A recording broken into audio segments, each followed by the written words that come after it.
but being a pure center is very interesting for the NFL. You don't see that very often. But say Jason Kelsey was a pure center, right? But he was actually Right. coming out of Cincinnati as a linebacker, and Andy Reid kind of manipulated that, and he kind of morphed the position, right? So you take a guy that's like Ryan Jensen, and maybe more technical, right? You have Pouncey. Pouncey was very technical and he had some size, Dude, the Pouncey brothers. right? Maybe we see something similar to that, but I don't know if that hurts him in his draft stock. I don't think centers are day one. I think they're a day two pick, and I think Powers Johnson is a. I think he's more of a day two guy. I don't know if he's round three or late round two, maybe mid round two. What would you say?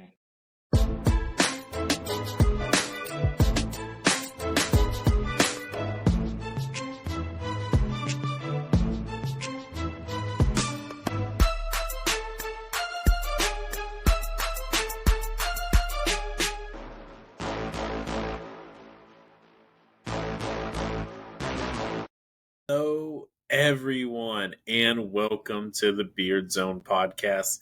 My name is David. I'm one of the hosts. Got my boy Scooter with me for the college edition. Scooter, how we doing today, sir? Man, I'm doing great. We got the draft coming up in 1 week, and on Oh, top of that, it's exciting. like there is so much speculation going on each position here, and Yeah. we almost forgot about the big boys up front. Super close, man. And let me tell you, I can't wait. Like, that's where games are absolutely won. Look at Jason Kelsey and the tush push. Look at Tristan Wirfs, Trent Williams, Laramie Tunsil for the Texans, dude. Like, the big bodies in protection and the run drive is where offenses win. Absolutely. And I am super Oh, yeah. enthused to do this right now. Yeah, man. I mean, that's where it's won and lost. We were almost, you could almost call us the Chicago Bears or the Indianapolis Colts, where we just completely forgot about the offensive line. But we didn't. We came here. We're here to talk about the big boys this week. So let's kick it all off, man. You're the college guy. I usually lean on you, especially during these times. But I know that we got our list together of who we believe is the top 5 offensive lineman prospects coming into this year's draft.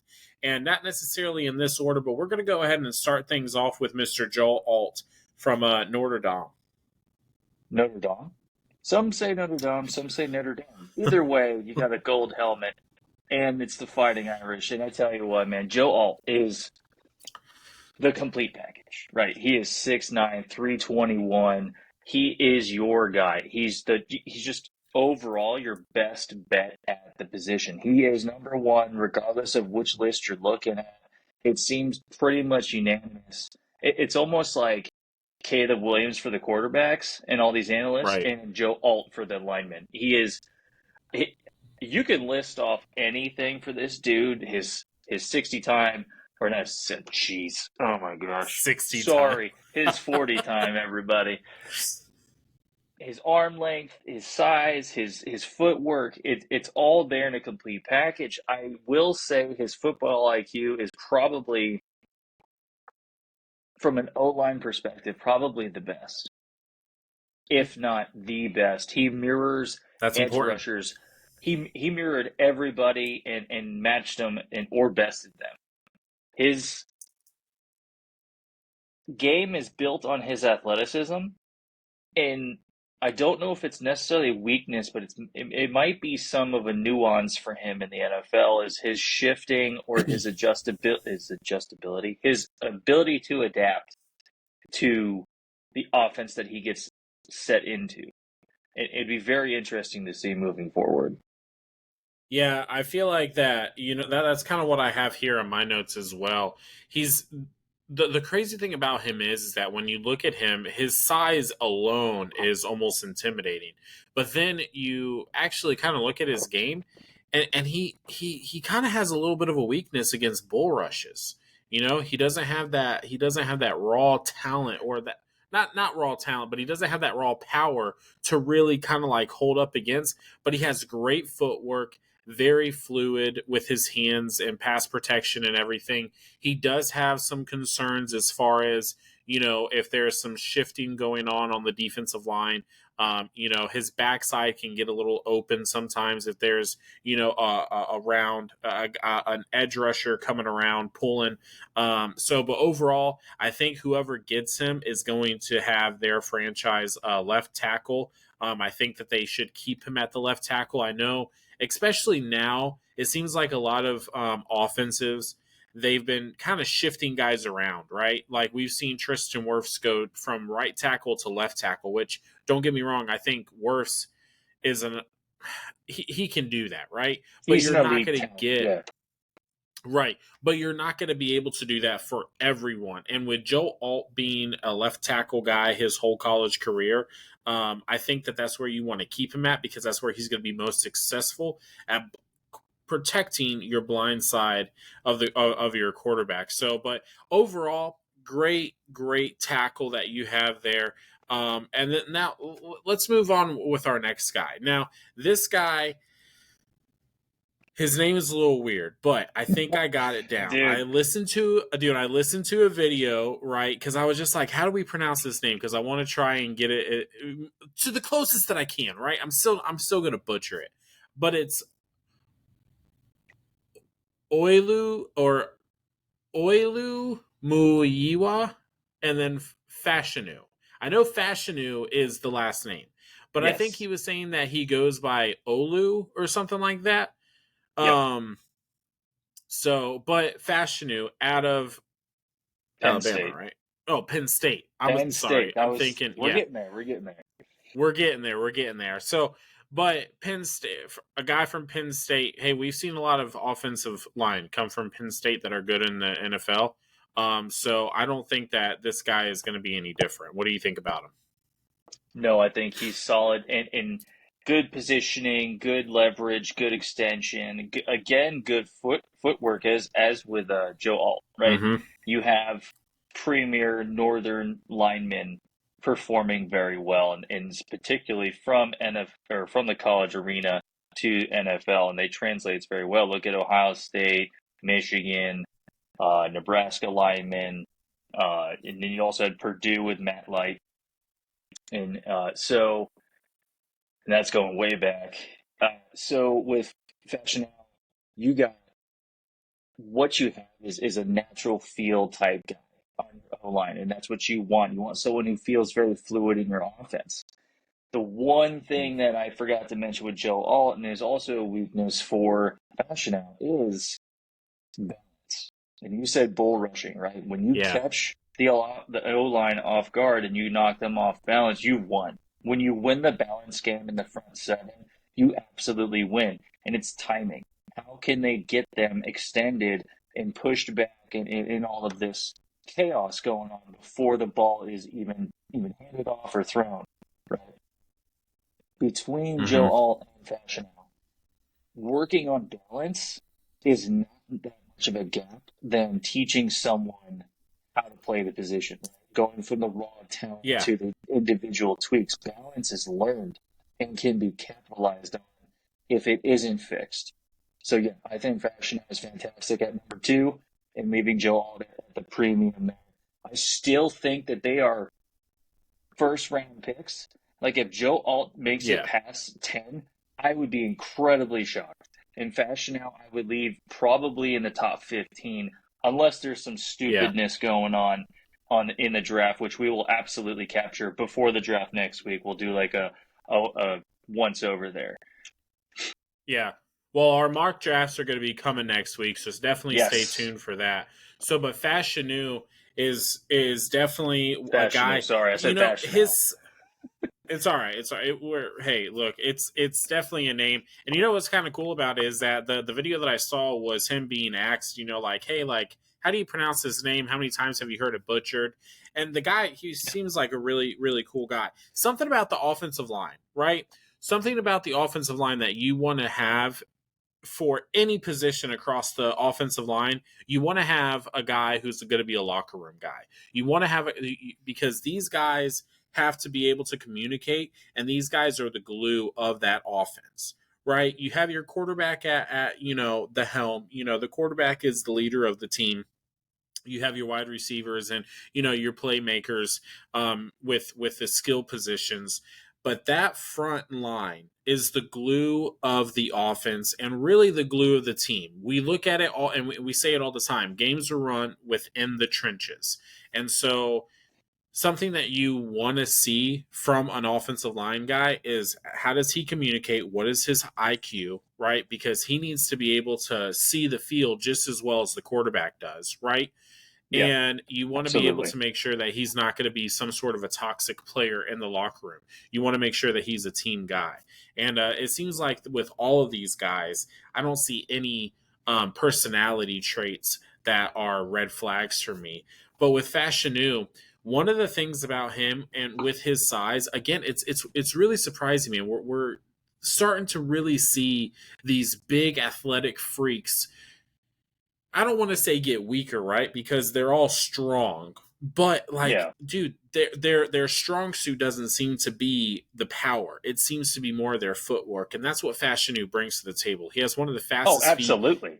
in the offensive line from the offensive line prospects coming into this year's draft. So one other thing that I feel like he's a little inconsistent with is his hand placement. Sometimes he can get a little too wide, and especially in the Yeah. NFL, you got to be careful of that because if you get too There's wide, you're going to get called. Yeah, he has great extension, great leverage, great Right. strength, but yeah, I think his hand placement could probably a little tweaking. I'm not an offensive line dude, but when you watch, all these weird holding calls, you're like, that you're gonna call that? Right? So yeah, Yeah. I think he should probably work Right. on some hand placement. You don't want to give the refs But any sort of leverage. And something that I heard, yep, I'm sorry, but something that I heard, I think it was Travis Kelsey. Was it Travis? It was Travis and Jason Kelsey, and I believe that they were on the Julian Edelman podcast. And they were talking about how Bill Belichick yeah, used to actually learn what the opposing team's jersey color was, and all of his offensive line would wear those same colors because it would help blend in, and they could get away with some more holding. And that was honestly like a little trick one hundred of percent. so you just don't want to give the ref any more power, right? We talked about all these rule changes and everything coming up this year. You don't want to give the ref another excuse to call it on you. And when your hands on an offensive line get a little too wide, they like to throw those flags. So you just don't want to give that to them. Keep them in. Keep No, them in. and you're 100% right, and that is a tactic used by other teams. In to caveat, not to caveat, but to piggyback on that, dude. If you have the right gloves and the right color on the shirts or the jerseys, I mean, you're probably going to get away with some holding. Let's be real. Oh, Moving for in sure. though, moving on though to the JC Latham show of Alabama, right?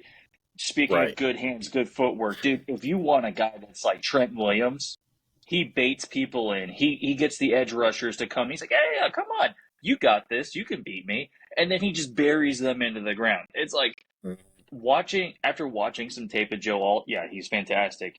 Going after all these dudes, right? Getting after him. He's more of a leverage dude.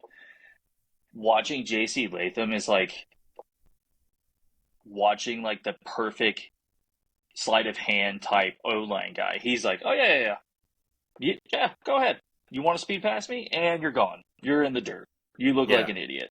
And his Yep. footwork is fantastic.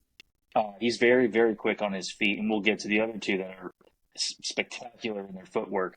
But I think Latham has the better hands of this group. Maybe not as good as Joe Alt, but like hand placement, just like we were talking about previously. But he's not the.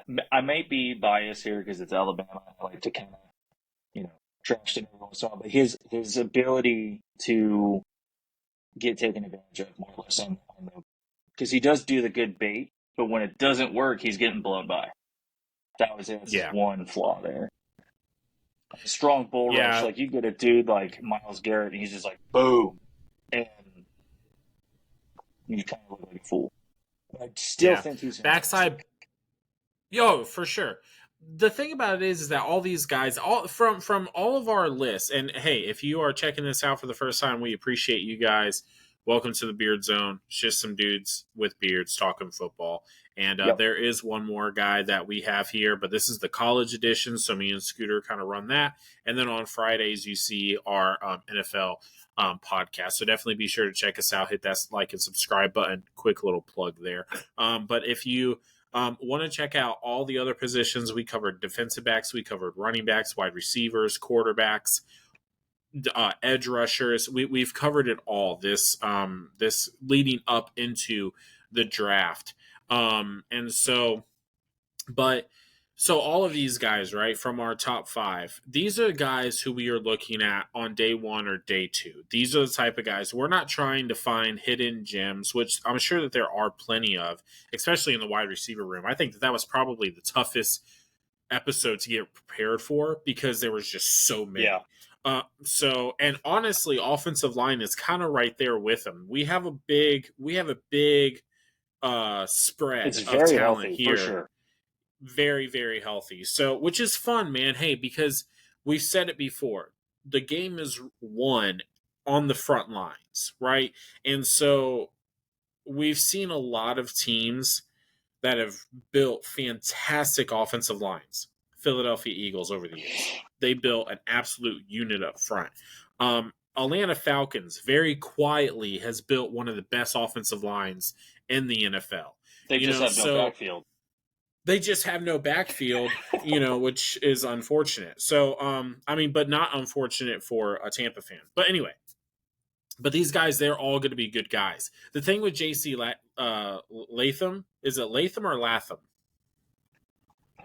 So I had a roommate in college. It was Latham. It could be Latham. Okay. I want to say Latham. And I still think, and I forgot to mention this, dude. In all these drafts, right? They have a bunch of skilled players, quarterbacks, and all that. Some of the DBs, right?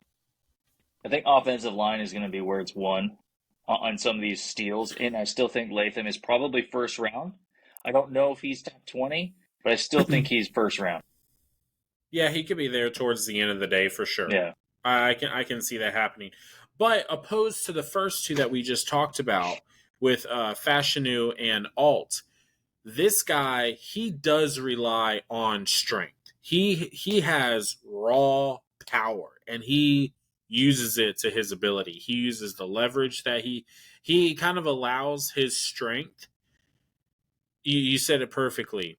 These guys, they come in, he kind of baits them in, and then he just overpowers them when they make contact. So, and he uses their leverage kind of against themselves, which is the perfect offensive line that you really want.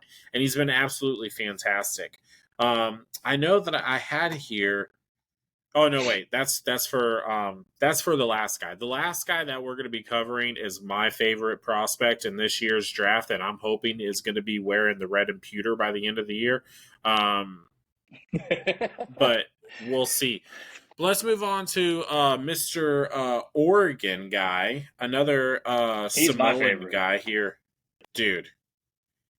He's a beast. You want to talk about combine steal right here? Right. This guy, again, probably going to butcher the name. Taliese Fuaga. Yeah, I think it's like Fuaga. Yeah.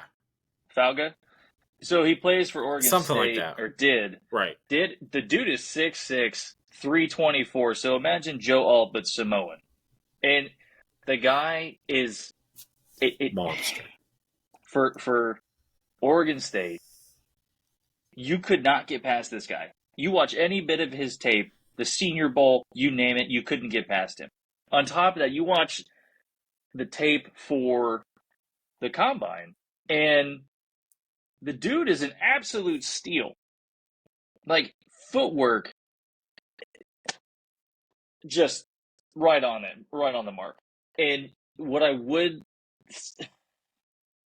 It's kind of weird saying lack of speed at the O-line position is an issue. Right. But that's like the only thing I can find with this guy. He's huge. He has great hands, great footwork, good agility from lateral movements. And again, watch the combine, watch his tape, dude. Fauga is an absolute steal from Morgan State. I don't know why he's number 4. Probably because we have a stellar top 3 already. But I would pick him too for the Bucks or any other team that needs a tackle or guard for that matter. Yeah, he can play on the inside, and the nice thing about it is that he can not only. You say that there's that lack of speed, which yes, and it is a funny statement, especially going for an offensive line. I mean, we're not really looking at that. But if you look at some of the best runs that happen in the NFL are because they have blockers down the field, and that's honestly what this guy can do. He can block, and he has the agility and the quickness, that quick burst though, to just kind of get up to the next level to the linebackers and Yeah. allow that running back to get that additional 3 to 4 yards, on those carries, which in some cases that can be game, deciding. So it's definitely he's man, he's solid, man. Dude, the Samoans, when it comes down to defensive line or offensive line, at the end of the day, Beast. no one can touch him. Absolute beast. No one can touch him. Well, why do you think the Pac-12 just has them? They have almost all of them, and now they're getting it. Now they're like all these other teams are starting to take the Samoan dudes or the Hawaiian guys, and they're like, hey, maybe they're onto something, right? Maybe the corn-fed dudes in the Dude, north are maybe not the best at O-line now. And right. we'll see though. We'll see. There's a lot of tape and a lot of history to go, or a lot of not history. Yeah. I need some more Dude, the of Samoans are just cut from a different cloth, man. I right. mean, they really, really are. It's funny because it reminds me, I was talking to a buddy of mine, and he was talking about he grew up in a little bit of a rough area. I'm not going to exactly say where he is from, but he used to say, no matter what it was, he was just like, we never mess with the Samoan brothers because when it came down to them, no, we couldn't touch them. So it's always just it's like a universally known thing. Like Samoans are just built different. They have raw natural strength, and now we're starting to see them become more and more athletic without substituting that strength. Yeah, And it's you gotta just been look a at the Warriors beautiful. side too. They are the Yeah, it's battleground dudes for sure, and it's. exactly. I think he's again a great steal for anyone looking for a first round. If he goes to the second round, I would be incredibly shocked if he goes second round. And if it is, it's If he because if people he are if he going falls to day 2, crazy. people are trading up, I think. Oh yeah, absolutely. Yeah. So let's get to the last, definitely not least, my favorite guy here, Mr. Jackson Powers Johnson. I just have a little bit, throw up the O. I just have a Right. little bit. And this guy, he's our only center on this list that we made. He is our only Yeah. center, and he needs to stay in that center position because his IQ is next level. But let me just run past you a couple of snaps. In his 3 seasons with the Ducks, 758 pass blocking reps. He has allowed 0 sacks, 1 quarterback hit, and 3 quarterback hurries, and 758 snaps. No sacks. None. That is huge. Huge. Can help, can go into a team, and I think that he would be the perfect fit in Tampa because we lost Ryan Jensen. Oh He my God. has the physical power to match Ryan Jensen, right?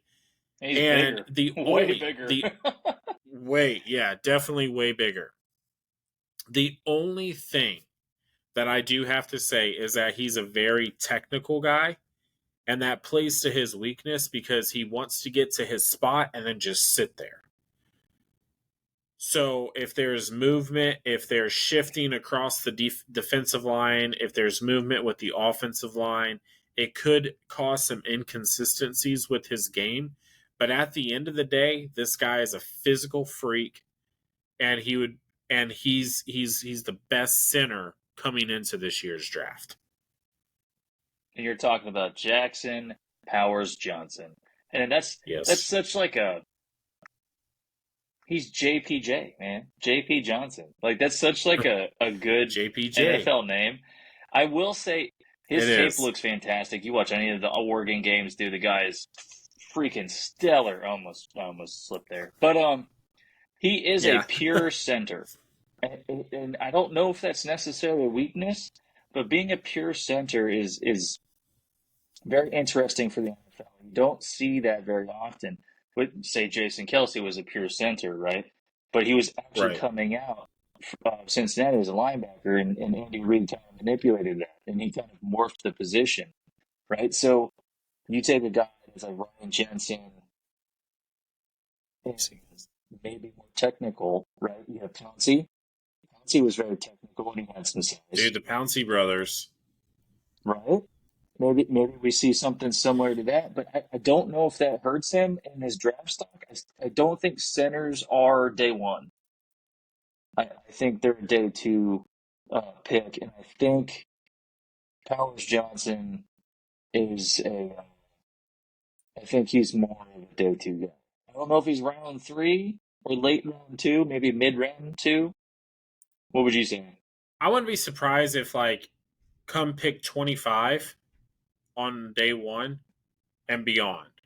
I would say between Okay, the very end of day one to about middle of day two. I don't see him really going any earlier than that, just because there are, I mean, some of these guys on this list, if they're available and you need an O line, you take them, right? The problem right, with Jackson Powers, that's kind of the issue with Jackson Powers, is because he is a pure center. You can't shift him to guard. I don't know how well he'll do at the guard position. I don't know how well he'll do at the tackle position. There's guys that have come into this league that are elite talents that we've seen be able to make those shifts and be able to be very successful at that. But when it comes down to being a center, that's why I like him in Tampa, because we need a center. I know that we have Robert Hainsey, and I think that Robert Hainsey is pretty good, but I like him more at guard than I do at center. He was a same good here, man. filler Same. for, he was a good filler for, um, you know, uh, gosh, I just Jensen, completely Jensen. Thank you. But I think he would be a good replacement for him. And so that's why I'm gonna say maybe the end of day one, just simply because we are there. And depending on where the skill positions fall and what happens, I mean, we've talked about it on the NFL podcast or on the NFL episodes. This draft, that we're going to see a lot of moving pieces. I feel like this draft, there is just way too much talent that's going to be on the board, and there are teams in position where they have the ability to move up to possibly secure a quarterback. And so that can change a lot of things that happen. So I don't see him going any earlier though, right? I just don't no, see him no, I don't see him falling past day two. I would be really surprised if he fell past day two. And if he falls past day two, who just get up there and draft him, because you need this right. guy on your team. If he falls past probably the third round, it's an absolute steal for less draft stock, right? And as we go through or have gone through all these positions, there are other guys in the NFL draft that you're going to see come up or traded for or kind of like get that last minute stock boost, right? You're gonna be like, we're taking him. Interesting. And then you're going to deep dive and you're like, okay, that wasn't too bad. And you're like, the world's on fire, right? Like the Kansas City Chiefs when they drafted Patrick Mahomes, like, why are we doing this? We have Alex Smith. And it's like, well, now we have 3 Super Bowls, so I take everything I said to 2017 back, right? So Yeah. everything in the draft is always with a grain of salt, so keep that in mind. And the five O line guys we just rattled off, who knows where they're going to land in reality? But this is just our take on it based on what's being provided, right? All the material, all the stuff, all this data, and always hit us up on our socials, right? We are very engaging. Hit us up on our email at the football at the Beard Zone. Gosh, man, oh my God, I apologize for everyone listening. My tongue was just out in left field. Uh, So, or the nosebleeds, whatever terminology you want to use, right? No, we have a Gmail, a good old email, right? The Beard Zone Podcast at gmail.com. We're on Twitter at Beard Zone Pod. We're at Facebook, the Beard Zone Podcast. We're also on Instagram at the Beard Zone Football Podcast. Hit us up on the socials whenever you guys want. Tell us if we suck. Tell us if we're good. If you want to banter, you want to tell us how to improve, you just want to tell us to go home because we suck, that's fine too. I'm all for it. I know Dave is too. Anything before we close this out, man? no, just we appreciate y'all support. The best way to support us, I say it every single episode. Hit that subscribe button, hit that like button, comment down below what you guys want to continue to see. Let us know who your top 5 are. We want to hear from you. That's the banter. That's the that's the constant communication. We want to connect with you guys. Because hey, we're football fans just like you guys. Do we know everything? Absolutely not. Do we have crazy opinions? Absolutely. Oh, yeah. More so me, than anybody else. But that's just, because of the water that I drink here in Florida. So, but look, we love it. We love you guys. We appreciate you guys for all those guys who have been, if you're still watching this video right now, seriously, thank you. This helps us get into the algorithm more than anything else. Whoa, that was crazy. I'm on Did my you phone, just see dude. that? Yeah. Yeah. Whoa, that was insane. This is my I'm last sorry. week. This is my last week in the hotel, and the internet's gone to crap, so I got to use my phone for Dude, this you know episode. what? It has to go out with a bang. So, yeah, we're sorry. A little bit of technical issues, but hey, we got to do what we got to do. So, Scooter's been recording on his phone. So, sorry if the audio or the video is just a little bit bad. It's not going to be like that forever, but we decided, hey, let's just get content out because it's better than getting something out than nothing out. So we want to be here for you guys. We're going to keep these 2 episodes a week going every Wednesday and every Friday. You're going to see us. Wednesday is going to be the college episode. Friday is going to be the NFL episode. That might change come after the draft. Maybe not. Who knows? We'll see. We'll continue to kind of gauge it. Let us know what you guys want to see. Let us know what you want to take. If you're a college fan, hey, what do you want to talk about leading up into next year's draft? Or not next year's draft, but next year's season. We got NCAA coming out this year again, dude. It's coming back. Oh, if anyone's listening, I'm beautiful. Absolutely buying it the second it comes out, man. Oh my! Oh God. Yeah, me too, man. Me too, absolutely. So, but hey, no, we want to hear from you guys. We appreciate the community that we're building with you guys, and just continue to share this video with all your family and friends, so then that way we can get we can cast our net out a little bit wider. So we appreciate you guys and love you guys more than you know. And on that note, Beard Zone out.